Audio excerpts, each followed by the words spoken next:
I'd run the water hot for him and put him in the soak. I'd wash him off so thoroughly I'd clean him down to hope. I'd wash behind the conscience, between the blush and guilt. And I'd ask God for extra soap for stains a life had built.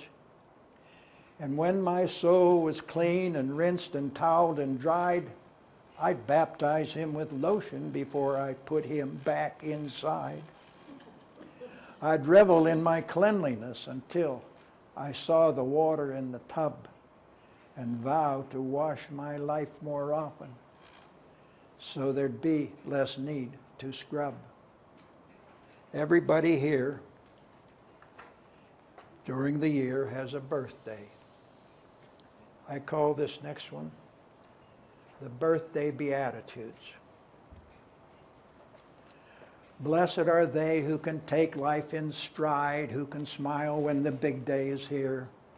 Blessed are they who can look back with pride on another enjoyable year. Blessed are they who have stayed young at heart, who always seem right in their prime. Blessed are they who have mastered the art of living one day at a time. Blessed are they of whom it can never be said they have bowed to today's tears and sorrow. Blessed are they who keep looking ahead to a brighter and better tomorrow. Blessed are they who have learned to see all the beauty in sharing and giving. Blessed are they who have discovered the key to a life that is really worth living. A little while ago, I recited a very pithy poem in 8 verses, 2 quatrains by Emily Dickinson. And I wrote one after the style of hers, and it's called Upon This Rock. A church is not a building, though it be built on rock, nor priests, nor popes, nor clergy who arrogate or talk. It's the lilies in the field who labor not nor spin, and the blessed poor in spirit who believe in him.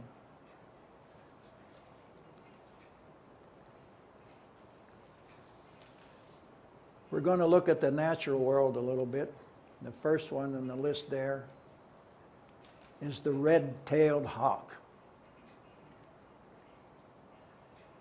The poem speaks for itself, and I think it grabs the essence of the red-tailed hawk.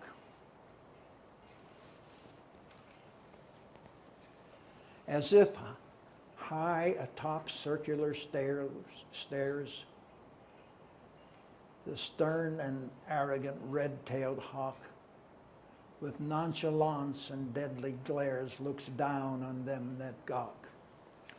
Armed with courage, muscles, talons, wings, sharp raptors' beaks for killing things, he sees clearer than all other beings and flies faster than all birds that sing.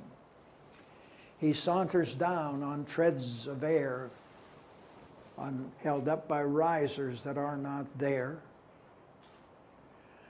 With shrill speed and sardonic laugh, he dives to grasp his dining fare.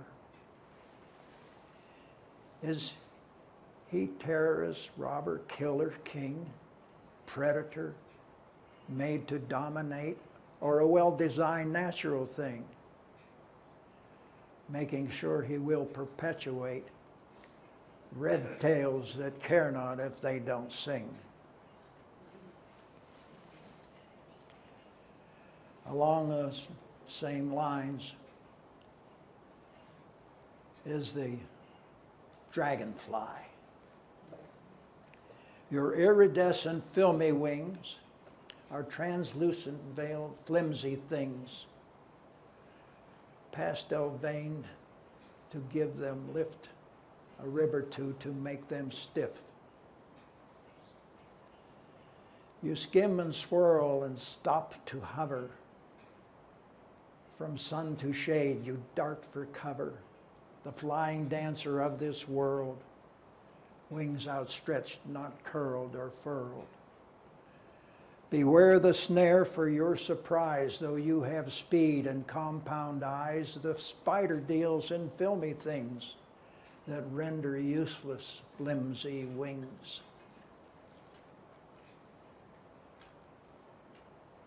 The next one is another poem with a twist at the end of it,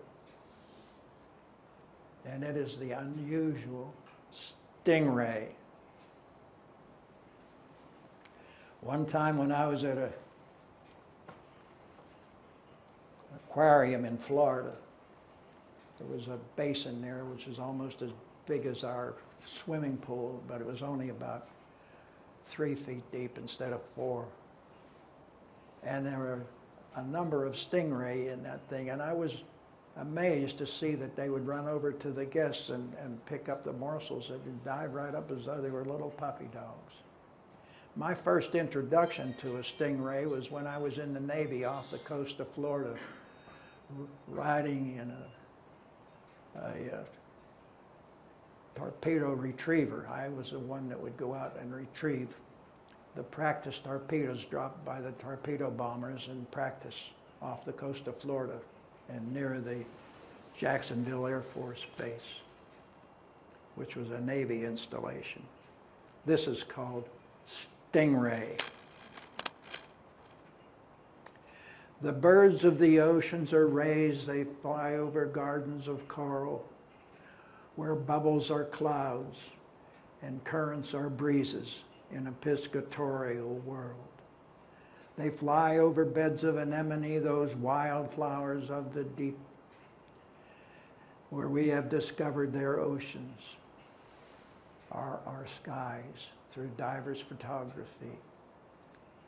They fly over schools of sea moth, insect plankton of the deep, where they rest in the beds in the shallows, in the shadows, where spiny lobster creep. Like a bird, if disturbed, they will fly, and the sand as if dust will be stirred. And the breezes and the channels of the ocean clear the sea, but no whisper or zephyr can be heard. Like the rose with its thorns under leaves, like the bee and the wasp on the wing, like the scorpion with its tail posed above the graceful ray, if surprised, has its sting.